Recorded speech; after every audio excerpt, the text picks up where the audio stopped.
Hello students, today we will read the poem A Thing of Beauty written by John Keats. So John Keats was born in London in 1795.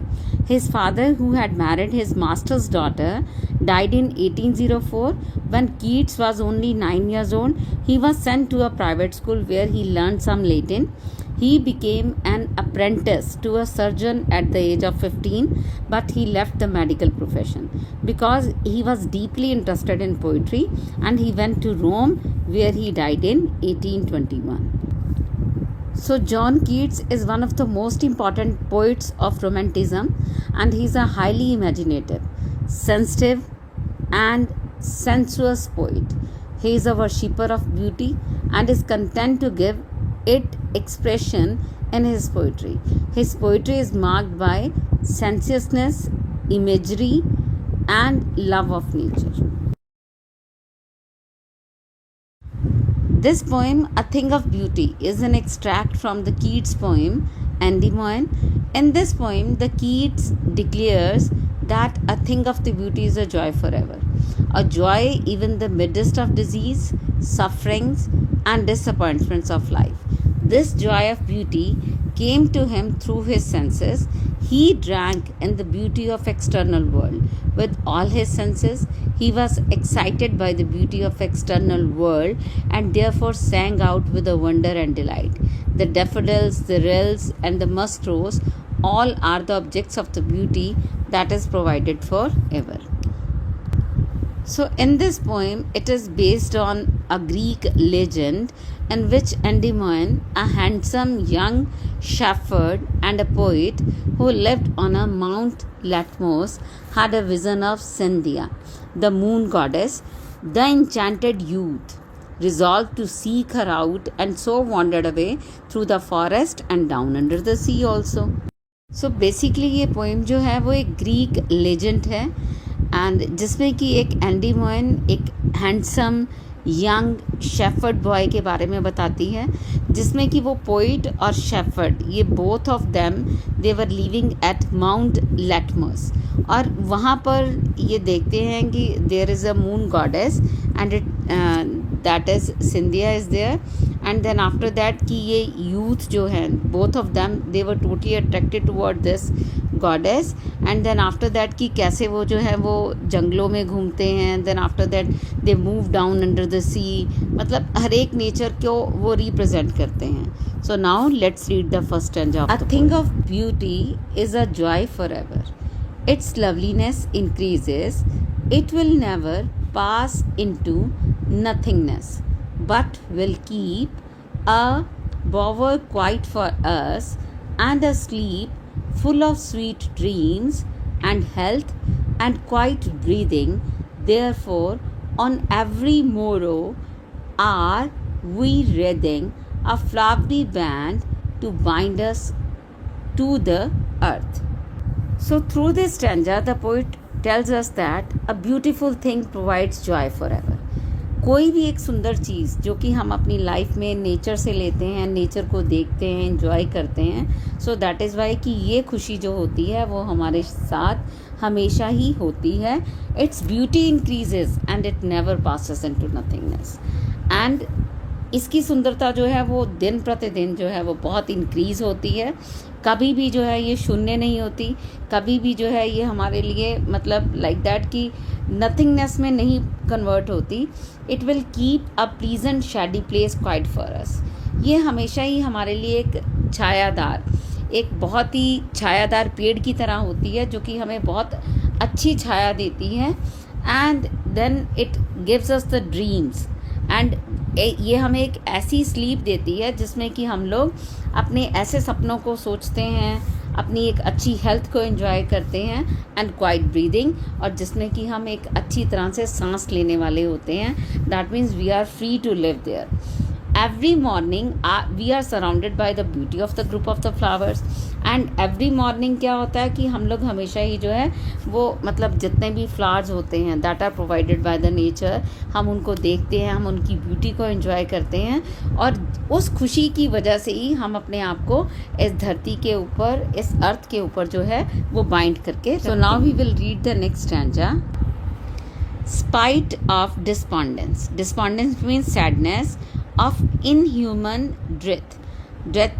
Inhuman death means that is a like that कि good values, और inhuman मतलब जिसमें कि हम लोग एक अच्छा व्यवहार नहीं करते. And death means there is a shortage of the good qualities and of noble natures of the gloomy days of all the unhealthy and over darkened ways made for our searching. Yes, in spite of all, some shape of beauty moves away the pall from our dark spirits. Pall means that is kafan. Pall means a dark thick cloud, we can also say. So here the Keats says, life is full of despondency, gloom and sorrow. The poet is telling कि हमारी ज़िंदगी जो है वो हमेशा ही sadness से भरी रहती है. ठीक है, अगर हम देखें तो हम अपने आसपास जो है वो डेली लाइफ से डेली स्ट्रगल करते हैं. So that is why sometimes we are very in a gloomy mood, in a sadness also. So there is a death of the noble man. And he was also telling that कि यहाँ पर जो है वो हम लोग हमेशा ही जो है अच्छे लोगों की बहुत ज़्यादा कमी है. And there is a disease and the darkness in life. अगर हम आज के पीरियड के अकॉर्डिंग भी देखें तो कोविड-19 की वजह से we are also suffered with the same disease and there is a darkness all around us, but we have to live it for to made are searching. लेकिन हमें चाहे जैसी मर्जी कंडीशंस हों, लेकिन फिर भी हमें सर्वाइव करना है, फिर भी हमें जो है वो अपनी लाइफ को स्मूथली जीना है.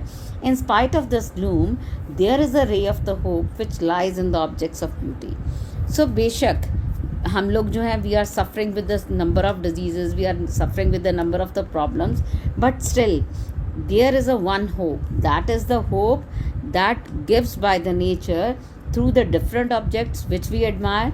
The objects of the beauty remove the gloom from our lives. And even that कि जब हम सुंदर चीज़ों को देखते हैं तो हम अपना दुख भूल जाते हैं और हम हमेशा ही उन सुंदर चीज़ों में अपने आप को कहीं ना कहीं अपनी खुशी को तलाशना शुरू कर देते हैं. So now we will read the third stanza.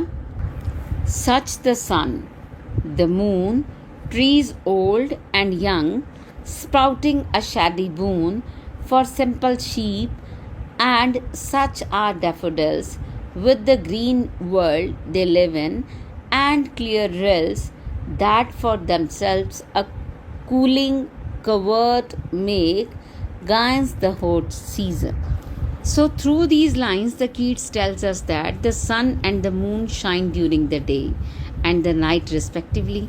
The old and the young trees provide the shade to the simple sheep. और हम देखते हैं कि सन और मून वो डेली आते हैं, they gives us the light, they gives us the coolness also. And in the same manner जो ओल्ड और यंग ट्रीज़ हैं वो भी हमें शेड देते हैं, इवन के शीप्स को भी देते हैं, शीप को भी देते हैं. And daffodils spread beauty.